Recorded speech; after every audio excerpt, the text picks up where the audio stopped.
नमस्कार, मी प्राध्यापक दगडूशेख परत एकदा आपलं या यूट्यूब चॅनल आणि ऑनलाईन टॅली कोर्समध्ये स्वागत करतो. आज आपला 26वा टॅली लेक्चर 26वा दिवस आहे. मागचं 2 महिने झालं आपण हा टॅलीचा क्लास सुरू केलेला आहे. एक दिवसाआड आपण हे व्हिडिओज सर्व विद्यार्थ्यांना या ठिकाणी देत आहोत. एक दिवस आपण टॅलीचा व्हिडिओ प्रोव्हाइड करत आहोत आणि एक दिवस प्रॅक्टिकल क्वेश्चन अँसर सेशन आपण ठेवलेलं आहे. त्यामुळं मागच्या 2 महिन्यापासून हे कोर्स आपण सुरू केलेला आहे. मागच्या 2 लेक्चर पासून आपण fundamentals of ledgers with assignments हे चालू केलेलं आहे. आतापर्यंत आपण fundamentals of business, accounting, Tally, group याच्याबद्दल माहिती पाहिलेली आहे. आता आपण पाहत आहोत fundamentals of ledgers with assignment. Previous काही लेक्चर्स मध्ये लेजर आणि ग्रुप मधला फरक सांगितलेला आहे. Ledger means actual account which is used in transaction. Group means heading और title of the ledger. Without ledger कोणतेही ट्रान्झॅक्शन पूर्ण होऊ शकत नाही, कुठलाही व्यवहार पूर्ण होऊ शकत नाही. तर विदाउट ग्रुप कोणताही रिपोर्ट अकाउंटिंग मध्ये तयार होऊ शकत नाही. टॅलीमध्ये 4 नेचर ऑफ ग्रुप आहेत. पहिला आहे एक्सपेन्सेस. एक्सपेन्सेस मध्ये परत 3 टाईप आहेत: purchase, direct expenses, indirect expenses. दुसरा नेचर ऑफ ग्रुप आहे इन्कम. त्याच्यामध्ये 3 टाईप आहेत: sales, direct income, indirect income. तिसरा नेचर ऑफ ग्रुप आहे लायबिलिटीज. लायबिलिटी 12 प्रकारच्या आहेत: capital account, reserve and surplus, suspense account, branch and division, current liability, duties and taxes, provisions, sundry creditors, loans liability, secured loan, unsecured loan आणि bank OD. चौथं nature of group आहे asset. Asset मध्ये 10 सब type आहेत. पहिला fix asset, दुसरा investment, तिसरा miscellaneous expenses asset, current asset, cash in hand, bank account, sundry debtors, stock in hand, deposit assets and loans and advances asset. त्यानंतर आपण टॅलीमध्ये total group किंवा प्री डिफाईन्ड ग्रुप टोटल 28 आहेत. या 28 पैकी 15 group हे प्रायमरी आहेत आणि 13 ग्रुप हे सब ग्रुप आहेत. प्रायमरी ग्रुप कोणाला म्हणलं जातं? ज्याला 4 nature of group expense, income, asset, liability 4 पैकी एक हेडिंग असते, अशा सर्व ग्रुपना प्रायमरी ग्रुप असं म्हणलं जातं. टॅलीमध्ये 15 प्रायमरी ग्रुप आहेत आणि ज्यांना कोणता ना कोणता प्रायमरी ग्रुप आहे हेडिंग मध्ये त्याला सब ग्रुप असं म्हणलं जातं. टॅलीमध्ये 13 सब ग्रुप आहेत. तर हे टोटल 28 प्री डिफाईन्ड ग्रुप सोडून आणखीन 16वा जर प्रायमरी ग्रुप तयार करायचा असेल तर नवीन ग्रुप क्रिएशन सुद्धा टॅलीमध्ये करता येतं, किंवा नवीन सब ग्रुप तयार करायचा असेल तर नवीन सब ग्रुप देखील आपण सहजासहजी तयार करू शकतो. त्यानंतर फायनल अकाउंट बनवत असताना आपण पहिल्यांदा ट्रेडिंग अकाउंट बनवतो आणि तुम्हाला सांगितल्याप्रमाणे टॅलीनं ऑलरेडी 28 ग्रुप बनवून दिलेले आहेत. तर कोणताही नवीन ग्रुप टॅलीमध्ये बनवायची गरज नाहीये. फक्त आपल्याला टॅलीमध्ये लेजर क्रिएशन करायचं काम करावं लागतं. तर ट्रेडिंग अकाउंटमध्ये 4 प्रकारचे ग्रुप येतात: purchase account, sales account, direct expenses, direct income. हे 4ही प्रायमरी ग्रुप आहेत, कारण की परचेस अकाउंट आणि डायरेक्ट एक्सपेन्सेस हे एक्सपेन्सेस या नेचर ऑफ ग्रुपमध्ये येतात आणि सेल्स अकाउंट आणि डायरेक्ट इन्कम हे इन्कम या नेचर ऑफ ग्रुपमध्ये येतात. 4ही प्रायमरी ग्रुप आहेत आणि हे सर्व ह्याचे एक्झाम्पल्स आहेत. एक्झाम्पल्स फक्त आपल्याला समजून घ्यायचे, पाठ करायचे नाहीयेत. त्यानंतर profit and loss account group. Profit and loss मध्ये 2 ग्रुप आहेत: एक इनडायरेक्ट एक्सपेन्सेस, दुसरा आहे इनडायरेक्ट इन्कम. इनडायरेक्ट एक्सपेन्स हा प्रायमरी ग्रुप आहे, कारण की ह्याची हेडिंग आहे एक्सपेन्सेस, आणि इनडायरेक्ट इन्कम सुद्धा प्रायमरी ग्रुप आहे, कारण की ह्याची हेडिंग आहे इन्कम. आणि हे याचे एक्झाम्पल्स आहेत. लक्षात ठेवा, एक्झाम्पल्स आपल्याला फक्त पाहायचे आहेत, पाठांतर करायचं नाहीये. ग्रुप आपल्याला समजून घ्यायचे आहेत. ग्रुप समजला ऑटोमॅटिक कोणत्याही लेजरचं हेडिंग आपण प्रॉपरली टाकू शकतो. टॅलीमध्ये आपल्याला लेजर क्रिएशनच वारंवार करावं लागतं. ग्रुप टॅलीमध्ये सहसा तयार करायची गरज पडत नाही. त्याच्यामुळं जास्तीत जास्त प्रॅक्टिकल आपण लेजर क्रिएशनचं घेणार आहोत. त्यानंतर लेजर क्रिएशनची प्रोसिजर या ठिकाणी दाखवलेली आहे. टॅली मेन मध्ये गेटवे ऑफ टॅलीमध्ये असतो. गेटवे ऑफ टॅलीमध्ये अकाउंट इन्फो या ऑप्शनला क्लिक करायचं आहे. अकाउंट इन्फो या ऑप्शनला क्लिक केल्यानंतर अशा पद्धतीची स्क्रीन येईल. त्यामध्ये ग्रुप, लेजर अशी वेगवेगळी माहिती असेल. त्यामध्ये लेजर या ऑप्शनला क्लिक करायचं आहे आणि लेजर या ऑप्शनला क्लिक करून क्रिएट या ऑप्शनमध्ये आपल्याला जायचं आहे. क्रिएट या ऑप्शनमध्ये गेल्यानंतर अशा पद्धतीची स्क्रीन तुमच्या समोर येईल. याच्यामध्ये तुम्ही सिंगल लेजर क्रिएशन करू शकता. F12च्या काही सेटिंग असतील, F12 कॉन्फिगरेशन, स्क्रीनमध्ये जर काही बदल करायचे असतील तर प्रत्येक स्क्रीनवर F12 प्रेस करावं लागतं. त्या F12चा फायदा घेऊन आपण आपल्याला जसे पाहिजे तसे ऑप्शन स्क्रीनमध्ये चेंजेस करू शकतो. त्यानंतर प्रिव्हियस लेक्चरमध्ये प्रॅक्टिकल असाइनमेंट आपण सुरू केली होती. तुम्हाला एक होमवर्क सुद्धा दिलं होतं.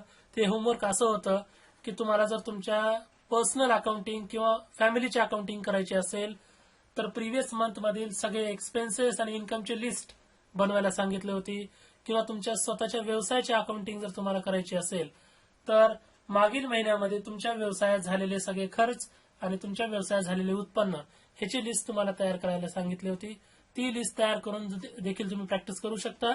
किंवा मी या ठिकाणी रेडीमेड असाइनमेंट दिलेली आहे. ते रेडीमेड असाइनमेंट देखील तुम्ही सोडवू शकता. तुम्हाला मी सांगितल्याप्रमाणे एक्सपेन्सेस आणि इन्कम हे आपण लेजर क्रिएशन करायचं आहे. परंतु कोणत्याही एक्सपेन्स आणि इन्कमचं ओपनिंग बॅलन्स नसतं. लक्षात ठेवा, कुठलंही एक्सपेन्स आणि इन्कमचं ओपनिंग बॅलन्स नसतं. आपण फक्त प्रॅक्टिस पर्पजसाठी या ठिकाणी ओपनिंग बॅलन्सेस दिलेले आहेत. आता आपण या ठिकाणी टॅलीचं प्रॅक्टिकल केलं होतं. आता मी इथं ऑलरेडी कंपनी चालू केलेली आहे, परंतु मी तात्पुरत्या स्वरूपासाठी कंपनी सेट करतो.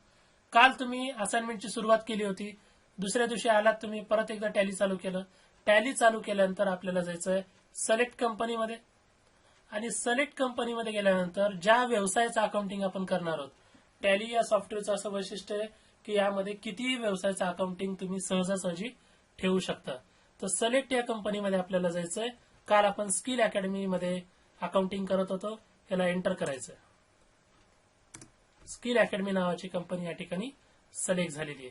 सिलेक्ट झाल्यानंतर आपल्याला काय करायचं, या ठिकाणी आपल्यासमोर स्किल अकॅडमी लातूर ही कंपनीची लिस्ट या ठिकाणी येणार आहे. मग या कंपनीचा लिस्ट आल्यानंतर आपल्याला या ठिकाणी पुढचं प्रॅक्टिकल, आपल्याला अगोदर प्रिव्हियस लेक्चरमध्ये आपण काय केलं हे जर आपल्याला पाहायचं असेल तर इथून आपल्याला मेन स्क्रीनवरून गेटवे ऑफ टॅली मधून अकाउंट इन्फो तुम्ही अप डाऊन एरो की वापरून देखील हे वापरू शकता. किंवा त्या ठिकाणी आपण डायरेक्ट शॉर्टकट की देखील प्रेस करू शकतो की अकाउंट इन्फोची शॉर्टकट की काय आहे. अकाउंट इन्फोची शॉर्टकट की आपण या ठिकाणी वापरू शकतो. फॉर एक्झाम्पल डायरेक्ट तुम्ही माऊसनं देखील क्लिक करू शकता किंवा अप डाऊन एरो की आणि एंटर बटन करून देखील अकाउंट इन्फो मध्ये जाऊ शकता. किंवा या ठिकाणी जे रेड कलर मध्ये जे बटन या ठिकाणी देण्यात आलेलं आहे, फॉर एक्झाम्पल अकाउंट इन्फोसाठी ए, फक्त मी ए जरी प्रेस केलं तरी देखील त्या ठिकाणी अकाउंट इन्फो येतं. आता ग्रुपसाठी जी आहे, लेजरसाठी एल आहे. ज्या स्क्रीनवर सध्या आहे ते रेड दाखवतं आणि ज्या स्क्रीनवर नाहीये ते ग्रीन दाखवतं. हे बघा, सध्या लेजरवर आहे तर एल रेड मध्ये दाखवत आहे आणि ग्रुपवर जी ग्रीन मध्ये त्या ठिकाणी दाखवत आहे. तर हे जे बोल्ड लेटर्स मध्ये ठळक अक्षरात जे लेटर दिलेले आहेत, या शॉर्टकट की वापरून देखील तुम्ही फास्ट लेजर क्रिएशनच्या स्क्रीनमध्ये जाऊ शकता. अकाउंट इन्फोला एंटर केलं, त्यामध्ये लेजर एंटर आणि डिस्प्ले मध्ये जाऊन काल आपण कोणते लेजर बनवलेले आहेत ते आपण पाहू शकतो. डिस्प्ले, हे बघा, काल आपण 2 लेजर बनवले होते, परचेस अकाउंट आणि परचेस @5%. आणि टॅलीमध्ये 2 लेजर ऑलरेडी तयार असतात. एक असतं कॅश अकाउंट आणि दुसरं असतं प्रॉफिट अँड लॉस अकाउंट. हे 2 लेजर टॅलीमध्ये ऑलरेडी तयार असतात. आपण काल हे 2 लेजर बनवलेले आहेत, परचेस अकाउंट आणि परचेस @5%. पुढचे लेजर जर बनवायचे असतील परत एस्केप करून मागे यायचंय आणि क्रिएट ऑप्शन मध्ये जायचंय.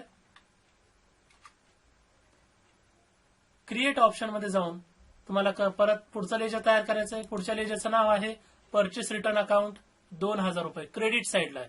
मग इथं तर तुम्हाला टाईप करायचं आहे परचेस रिटर्न अकाउंट. या ठिकाणी परचेस रिटर्न अकाउंट आपण टाईप करतोय. पुढे अकाउंट किंवा A/C हे हा शब्द लिहिणं कंपल्सरी नाहीये. अनेक जणांना असं वाटतं की अकाउंट हा शब्द लिहावाच लागतो. फक्त परचेस रिटर्न जरी टाकलं तरी बरोबर आहे. एंटर करायचं आहे. ग्रुप तोच येईल, परचेसला ग्रुप, परचेस अकाउंट. एरो कीनं सिलेक्ट करायचं, एंटर. अमाऊंट सांगितलेली आहे 2000, पण बॅलन्स काय दाखवतंय, डेबिट दाखवतंय. बाय डिफॉल्ट परचेसचं बॅलन्स डेबिट असतं, परंतु परचेस रिटर्न म्हणजे व्यवसायातल्या वस्तू परत जात आहेत, त्यामुळं या ठिकाणी याचं बॅलन्स काय करायचं आपल्याला मॅन्युअली. लक्षात ठेवा, टॅलीमध्ये 90 ते 99% ग्रुप जर तुम्ही बरोबर लिहिला असेल तर डेबिट क्रेडिट ते बरोबर घेतं. पण काही असे अपवाद आहेत, त्या अपवादामध्ये आपल्याला डेबिट आणि क्रेडिट स्वतः ऍड त्या ठिकाणी करणं महत्वाचं आहे. तर परचेस रिटर्नचा ग्रुप तर बरोबर आहे, पण या ठिकाणी बॅलन्स आपल्याला मॅन्युअली आपल्याला CR क्रेडिट असं टाईप करावं लागेल. Enter enter. त्यानंतर पुढचं लेजर आहे sales account. Sales account amount आहे 5000. इथं परत टाईप करू शकतो सेल्स अकाउंट. एंटर. सेल्सला ग्रुप येतो सेल्स. इथं नो ठेवायचं आहे. Opening balance 5000. लक्षात ठेवा, एक्सपेन्स आणि इन्कमचं ओपनिंग बॅलन्स नसतं. परचेस हे एक्सपेन्सेस आहे आणि सेल्स हे इन्कम आहे. आपण फक्त प्रॅक्टिस पर्पजसाठी या ठिकाणी बॅलन्स टाकतोय, म्हणजे तुमच्या लवकर लक्षात यावं की लेजर क्रिएशन कसं केलं जातं, त्याला ग्रुप कसा दिला जातो, त्याचं बॅलन्स कशा पद्धतीने ऍड केलं जातं, याच्यासाठी प्रॅक्टिस पर्पजसाठी आपण इथं फक्त opening balance.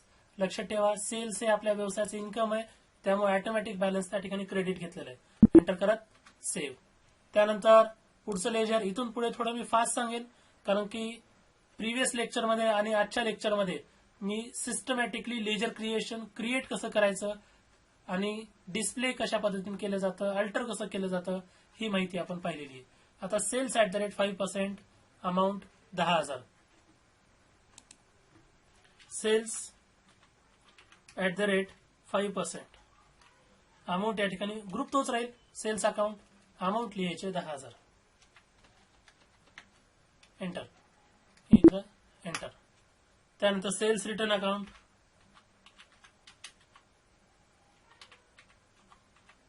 Cells return group येणार सेल्सच. अमाऊंट लिहायचे 2000, पण बाय डिफॉल्ट सेल्सचं बॅलन्स क्रेडिट असतं. इथं देखील आपल्याला मॅन्युअली, तुम्हाला मी सांगितलं काही अपवाद आहेत, त्या अपवादामध्येच डेबिट आणि क्रेडिट मॅन्युअली म्हणजे आपल्याला स्वतः टाईप करावं लागतं. अदरवाईज अबव 90% ग्रुपमध्ये त्या ठिकाणी ग्रुप जर या ठिकाणी बरोबर सिलेक्ट केलेला असेल तर डेबिट आणि क्रेडिट स्वतः टॅली हे सॉफ्टवेअर बरोबर ओळखतं. या ठिकाणी डेबिट असं करायचंय, एंटर करत सेव्ह करायचं. त्यानंतर पुढचं लेजर आहे सॅलरी अकाउंट. अमाऊंट 5000. लक्षात ठेवा, मी कॉमन अकाउंट या ठिकाणी घेतलेले जे प्रत्येक व्यवसायात असतात.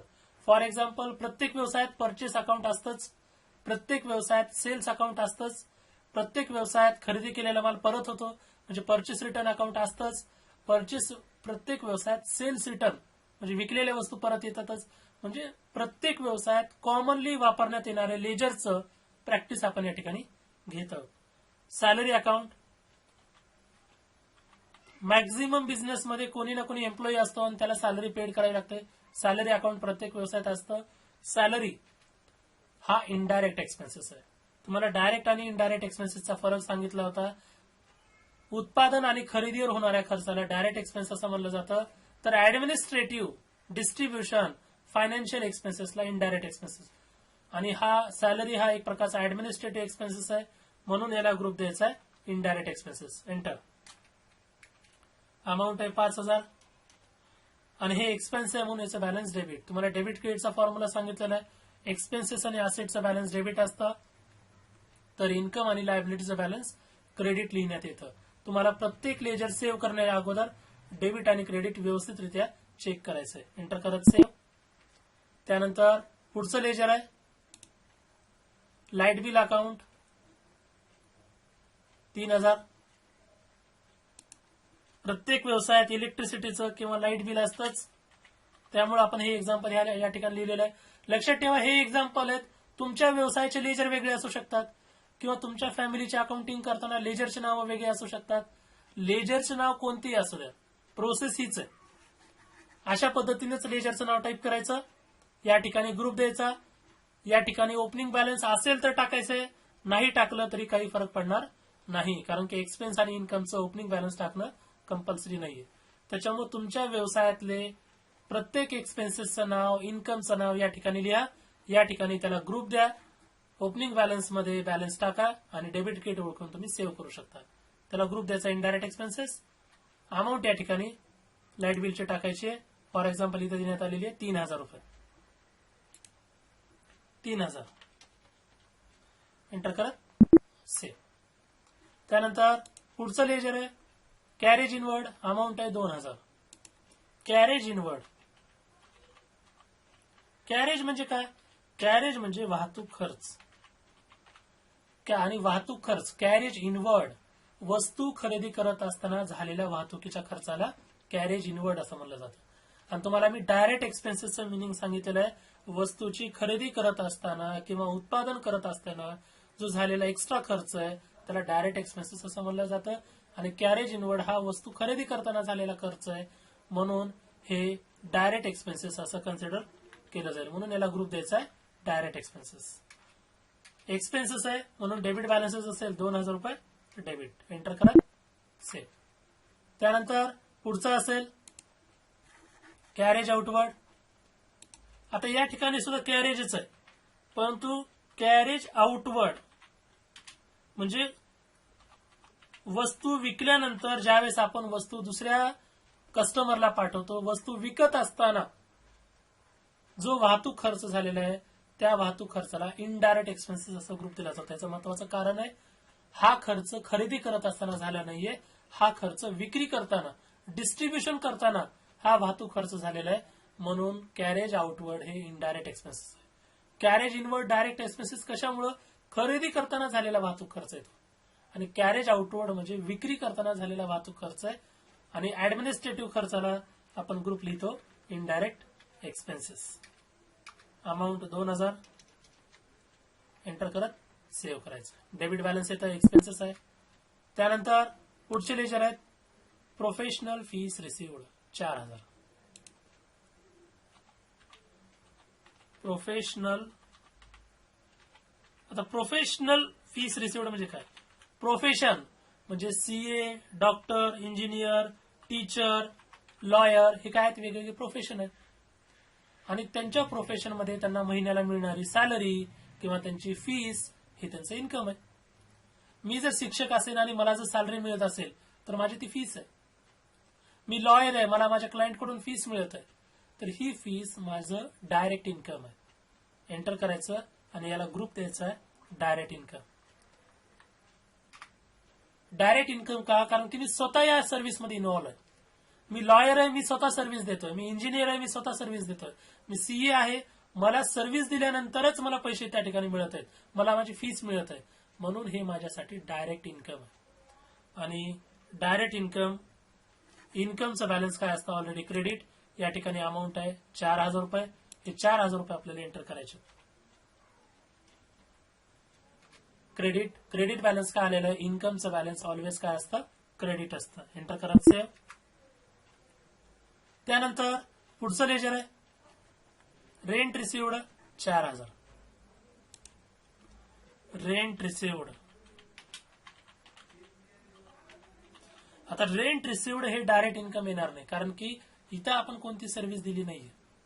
इनडायरेक्टली आपलं स्वतःचं घर आहे, आपण 2-3 रूम किरायाने दिलेले आहेत, ऍडिशनल उत्पन्न आपल्याला मिळत आहे.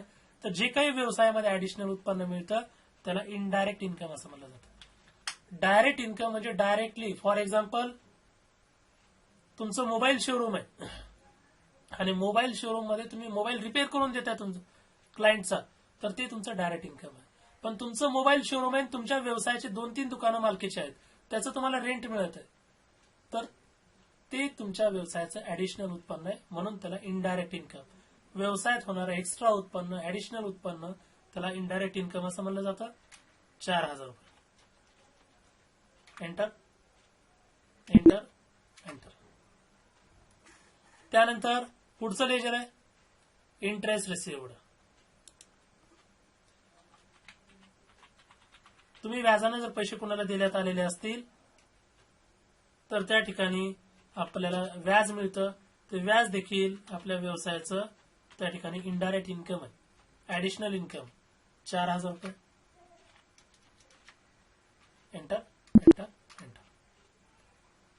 तर आपण बॅलन्सेस असे घेतले होते ज्यामुळे दोन्ही बॅलन्स टॅली झालेले आहेत. तर मी फक्त एक 10-12 लेजरची लिस्ट या ठिकाणी बनवली आहे. कुणाची लिस्ट 5-6 लेजरचीच असेल किंवा कुणाचे 50 लेजर असतील. तुम्ही जर स्वतःचे अकाउंटिंग करणार असाल तर मंथली तुमचे होणारे खर्च आणि मंथली वेगवेगळ्या मार्गातून होणारे उत्पन्न या ठिकाणी लिहून काढा. एक्सपेन्सेस असतील तर त्याचं बॅलन्स डेबिट लिहा, इन्कम असतील तर ते क्रेडिट साईडला लिहा. कारण की एक्सपेन्सेसचं बॅलन्स डेबिट असतं, इन्कमचं बॅलन्स क्रेडिट असतं. आणि जर तुमचा स्वतःचा व्यवसाय असेल तर तुमच्या व्यवसायामधले सगळ्या खर्चाचे नावं लिहून काढा, त्याचं डेबिट कॉलमला बॅलन्स लिहा किंवा तुमच्या व्यवसायातले सगळे इन्कम लिहा आणि त्याच्या क्रेडिट कॉलमला त्या ठिकाणी तुम्ही बॅलन्स लिहू शकता. आणि अशा पद्धतीने तुम्ही मी ज्या पद्धतीने या ठिकाणी सोडवून दाखवलेलं आहे हे सोल्युशन तुम्ही करू शकता. परत एकदा सांगतो, एक्सपेन्स आणि इन्कमचं ओपनिंग बॅलन्स टाकणं कंपल्सरी नाहीये, परंतु प्रॅक्टिस पर्पजसाठी तुम्ही एक्सपेन्स आणि इन्कमचं ओपनिंग बॅलन्स टाकू शकता. पॉसिबल असा असेल की दोन्ही साईड तुमच्या इक्वल येतील किंवा काही साईड इक्वल येणार नाहीत. आता माझ्या दोन्ही साईड इक्वल का आलेल्या आहेत? कारण की मी एक्सपेन्सेस आणि इन्कम याच्या सारख्या अमाऊंट मी घेतलेल्या आहेत, त्यामुळे माझं एक्सपेन्सेस आणि इन्कम बरोबर झालेले आहेत. परंतु काही व्यवसायाचे एक्सपेन्सेस जास्त असतील, इन्कम कमी असतील किंवा काही व्यवसायाचे इन्कम जास्त असतील, एक्सपेन्सेस कमी असतील, तर असं होऊ शकतो. याच्यामध्ये बदल सुद्धा येऊ शकतो. मी फक्त तुम्हाला समजण्यासाठी एक्सपेन्सेस सुद्धा सारखे घेतले अमाऊंट आणि इन्कमचे सुद्धा सारखे अमाऊंट घेतले. तर अशा पद्धतीनं टोटल ओपनिंग बॅलन्स काय केले? टॅली केले. पण ओपनिंग बॅलन्स फक्त असेट आणि लायबिलिटीचेच टॅली केले जातात, त्याचेच ओपनिंग बॅलन्स घेतले जातात. फक्त प्रॅक्टिस पर्पजसाठी आपण या ठिकाणी एक्सपेन्स आणि इन्कमचं देखील ओपनिंग बॅलन्स घेऊन दाखवलंय आणि तुम्हाला समजून या ठिकाणी दाखवण्यात आलेलं आहे. तुम्हाला जर काही चेंजेस करायचे असतील, काही चुका झालेल्या असतील तर एस्केप करून मागे यायचंय. डिस्प्लेमध्ये जाऊन तुम्ही पाहू शकता, एक एक पाहू शकता. पण चेंजेस करायचे एक एक एस्केप करून मागे येऊ शकता आणि अल्टर मध्ये जाऊन तुम्ही चेंजेस करू शकता. जे काही चेंजेस करायचे आहेत हे बघा, एडिट करता येतं, परत एंटर करा, सेव्ह. परंतु तुम्हाला नेमकं माहिती नाही की कुठं चूक झालेली आहे आणि एक एक चेक करायला इथं फक्त 10 लेजर आहेत म्हणून लवकर होईल, पण माझे 100 लेजर आहेत. अशा वेळेस एक एक लेजर चेक करायला किती वेळ जाईल? तर अजून एक शॉर्टकट मेथड तुम्ही वापरू शकता. मल्टिपल लेजर डिस्प्ले ऑप्शन मध्ये जाऊ शकता आणि जेवढे लेजर तुम्ही तयार केलेत सगळे लेजर एकत्र पाहू शकता. Enter enter. हे बघा, जेवढे लेजर तयार झालेले आहेत त्या लेजरचं नाव, त्याचं ग्रुप कोणता दिलेला आहे, त्याचा अमाऊंट कोणता आहे आणि बॅलन्स डेबिट. आणि कुठल्याही जे चुका होतात ते 4च चुका होतात. पहिलं एकतर नाव चुकलेलं आहे किंवा एखादं लेजर लिहायचं राहिलेलं आहे. दुसरा ग्रुपमध्ये मिस्टेक झालेली आहे. तिसरी मिस्टेक अमाऊंट टाकण्यात झालेली आहे आणि चौथी मिस्टेक डेबिट किटमध्ये झालेली आहे. तर या 4च चुका होत असतात. हे 4ही चुका जर तुमच्या झालेल्या नसतील तर तुमचं लेजर क्रिएशन बरोबर येतं. तर इथं तुम्ही पाहू शकता, चेंजेस करायचे असतील, एकच चूक झालेली आहे तर सिंगल अल्टरमध्ये जाऊन चेंजेस करा. पण तुम्हाला अनेक जर चुका लक्षात आल्या आणि एकदाच 5-6-10 लेजरमध्ये तुम्हाला चेंजेस करायचे तर मल्टिपल अल्टरमध्ये तुम्ही जाऊ शकता आणि मल्टिपल चेंजेस या ठिकाणी करू शकता. परंतु चेंजेस केल्यानंतर एंटर एंटर करत सेव्ह करणं महत्वाचं आहे. फॉर एक्झाम्पल तुम्ही या ठिकाणी एखादा आकडा चेंज केला आणि तुम्ही एस्केप करून मागे आलात तर ते चेंजेस सेव्ह होणार नाही. चेंजेस केल्यानंतर एंटर एंटर करत काय करणं गरजेचं आहे? सेव्ह करणं गरजेचं आहे. हे enter enter enter enter enter करत जायचं आहे. Accept, yes or no. तुम्ही एंटर करत सेव्ह केलात तर तुम्ही जे काही चुका सुधारल्यात ते सेव्ह होतील. परंतु जर तुम्ही एस्केप प्रेस केलात तर ती स्क्रीन कॅन्सल होईल. तर एंटर करत सेव्ह. तर अशा पद्धतीनं आपण मागच्या 2-3 लेक्चरमध्ये ट्रेडिंग अकाउंट आणि प्रॉफिट अँड लॉस अकाउंटचं लेजर क्रिएशन, ग्रुप आणि लेजर समजून सांगितलेले आहेत. त्याचे एक्झाम्पल समजून सांगितलेले आहेत. लेजर क्रिएट कशा पद्धतीनं केलं जातं, त्यानंतर डिस्प्ले कशा पद्धतीने होतं, अल्टर कसं होतं ते पाहिलेलं आहे. त्यानंतर सिंगल लेजर क्रिएशन कसं होतं, डिस्प्ले कसं होतं, अल्टर कसं होतं हे पाहिलेलं आहे. त्याच पद्धतीनं मल्टिपल लेजर क्रिएशन येणाऱ्या काही असाइनमेंटमध्ये आपण पाहणार आहोत. परंतु मल्टिपल लेजर डिस्प्ले आपण पाहिलेलं आहे, मल्टिपल लेजर अल्टर देखील पाहिलेलं आहे. आता आपल्याला जर रिपोर्ट पाहायचा आहे, टॅलीचं एक वैशिष्ट्य आहे, टॅलीमध्ये अकाउंटिंगचे रिपोर्ट ऑटोमॅटिक तयार होतात. हे एक टॅलीचं वैशिष्ट्य आहे की मॅन्युअल अकाउंटिंगमध्ये स्वतः अकाउंटंटला सगळे रिपोर्ट बनवावे लागतात, पण टॅलीमध्ये trading account, profit loss, balance sheet automatic तयार होते. झालेले रिपोर्ट जर आपल्याला पाहायचे असतील मेन स्क्रीनवर यायचंय गेटवे ऑफ टॅलीमध्ये. प्रॉफिट अँड लॉस अकाउंट या ऑप्शनला यायचंय आणि इथं एंटर करायचं. आता इथं एंटर केल्यानंतर डिटेलमध्ये जर आपल्याला पाहायचंय, हे बघा या ठिकाणी ऑप्शन आहे डिटेल्ड आणि F1 च्या खाली सिंगल अंडरलाईन आहे. बघा स्क्रीन वाईज वापर बदलतो कीचा. मेन स्क्रीनवर आलात तर Alt F1 चं फंक्शन वेगळं आहे. मेन स्क्रीनवर जर तुम्ही Alt F1 केलात तर कंपनी बंद होते, परंतु प्रॉफिट अँड लॉस अकाउंटच्या स्क्रीनवर जाऊन जर Alt F1 केलात तर या ठिकाणी काय येतं डिटेल्ड. आता हे शॉर्ट मध्ये दिसत आहे, डिटेलमध्ये पाहायचं आहे. हे डिटेल्ड काय दिसत आहे या ठिकाणी हेडिंगला काय दिसत आहे बघा प्रॉफिट अँड लॉस अकाउंट. या प्रॉफिट अँड लॉस अकाउंटमध्ये 2 अकाउंट घेतले जातात. हा जो पहिला भाग आहे 17,000 हा पहिला भाग, याला ट्रेडिंग अकाउंट असं म्हणलं जातं. आणि हा जो दुसरा भाग आहे याला प्रॉफिट अँड लॉस अकाउंट म्हणलं जातं. ट्रेडिंग अकाउंटमध्ये 4 ग्रुप येतात म्हणून सांगितलं. पहिला ग्रुप परचेस. टोटल स्किल अकॅडमीचं परचेस आहे 13,000. त्याच्यापैकी 2,000 रुपये टोटल परचेस 10,000, परचेस अकाउंट 5,000 आणि रिटर्न 2,000च आहे. म्हणजे रिटर्न मायनस केल्यानंतर टोटल परचेस झालेलं आहे 13,000. त्यानंतर अकॅडमीचं डायरेक्ट एक्सपेन्स झालेलं आहे 2,000 रुपये, टोटल 17,000. त्यानंतर टोटल सेल्स झालेलं आहे 15,000, सेल्स रिटर्न 2,000, उत्पन्न झालेलं आहे 13,000 आणि अकॅडमीचं डायरेक्ट इन्कम झालेलं आहे 4,000, म्हणजे टोटल 17,000. म्हणजे टोटल या ठिकाणी आपण जर पाहिलं तर उत्पन्न झालेलं आहे 17,000. 13,000 आणि 4,000 17,000. तर खर्च किती झालेला आहे 13,000 आणि डायरेक्ट एक्सपेन्स 2,000. म्हणजे या ठिकाणी स्किल अकॅडमीचं इन्कम जास्त झालेलं आहे. सेल्स 13,000चं आणि डायरेक्ट इन्कम 4,000चं. म्हणजे इन्कम 17,000चं झालेलं आहे आणि खर्च झालेला आहे 13,000 खरेदीवर आणि 2,000 डायरेक्ट एक्सपेन्सेस. म्हणजे खर्च झालेला आहे 15,000.